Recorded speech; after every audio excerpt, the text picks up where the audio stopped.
বাংলাদেশ সহ বিশ্বের ২২টি দেশে একযোগে মুক্তি পেয়েছে শাকিব খান অভিনীত সিনেমা দরদ। গেল ৫ বছরে কোনো উৎসব ছাড়া মুক্তি পেত না এই নায়কের সিনেমা। তবে এবার সেই ধারা ভেঙে মুক্তি পেল দরদ। ইতিমধ্যে বেশিরভাগ দর্শকের প্রশংসা কুড়িয়েছে সিনেমাটি। আর এমন মুক্তিতে ভীষণ উচ্ছ্বসিত চিত্রনায়িকা অপু বিশ্বাস। গণমাধ্যমকে তিনি বলেন, ঈদের অনেক দিন পর রিলিজ হলো শাকিবের সিনেমা দরদ। আমাদের চলচ্চিত্রের জন্য অনেক বড় সুসংবাদ।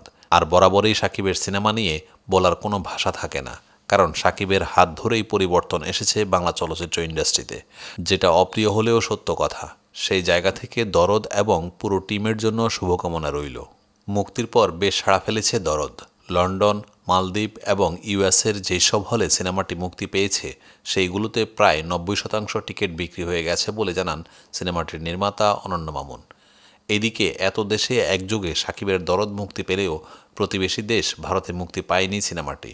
২ সপ্তাহ পর নাকি ভারতীয় সিনেমাপ্রেমীরা হলে দেখতে পাবেন এটি।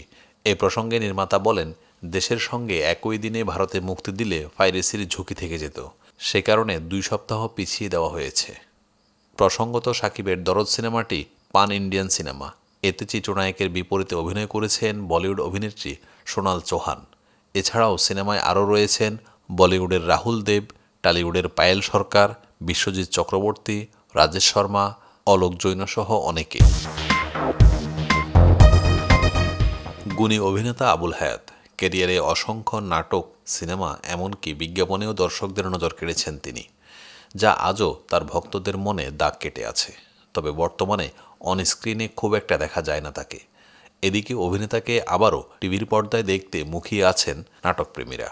অবশেষে ভক্তদের সেই অপেক্ষার অবসান হতে যাচ্ছে। শিগগিরই শেকড়ের টানে নামের একটি নাটক দিয়ে পর্দায় ফিরছেন আবুল হায়াত। এটি একক খণ্ডের একটি নাটক। সুজিত বিশ্বাসের রচনায় নাটকটি নির্মাণ করছেন বাবু সিদ্দিকী। ইতিমধ্যে নাটকের শুটিংয়ে অংশ নিয়েছেন আবুল হায়াত। অভিনেতা বলেন, এতে গল্পের প্রধান চরিত্র অর্থাৎ দাদুর চরিত্রে অভিনয় করেছি আমি।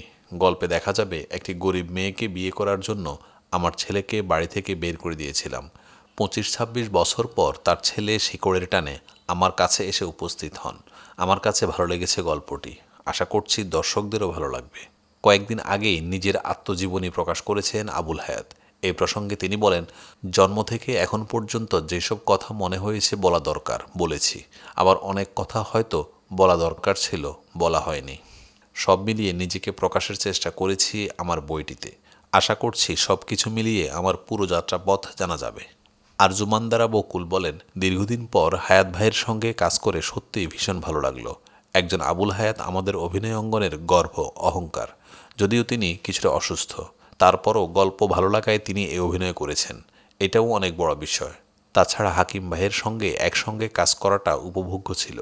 শতাব্দী ও জিম নতুন হিসাবে ওরাও বেশ ভালো করেছে অভিনয়ে।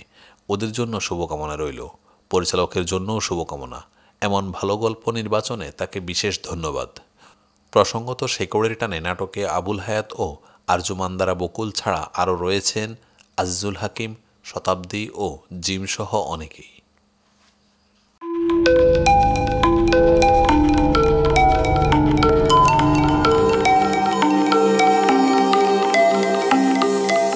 টেন টিভি, দেশ ও দশের কথা বলে।